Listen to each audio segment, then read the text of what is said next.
Hello friends, কেমন আছো সবাই? আজকে নিশ্চয়ই সবাই ফোন ছেড়ে দিয়ে পিঠেতে কামড় দিতে ব্যস্ত। তা আমিও কিন্তু পিঠে বানাতে ব্যস্ত। এখানে বানাচ্ছি পুলি পিঠে।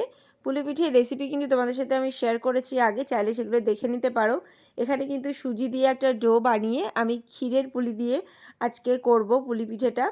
আসলে জীব আর শরীরের যখন দ্বন্দ্ব বাঁধে, কিছু কিছু সময় কিন্তু শরীরকে গুরুত্ব দিতে হয়।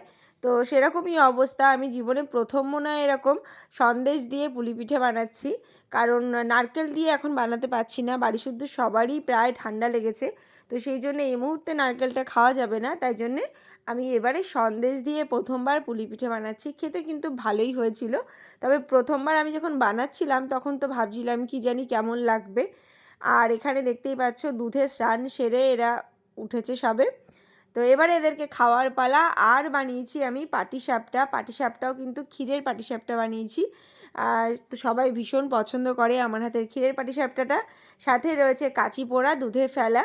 তো তোমাদের বাড়িতে কী কী পিঠে হয়েছে জানিও প্লিজ। ভিডিওটা ভালো লাগলে ছেড়ে যাবার আগে অবশ্যই লাইক, কমেন্ট, শেয়ার এবং সাবস্ক্রাইব করতে ভুলো না। টাটা।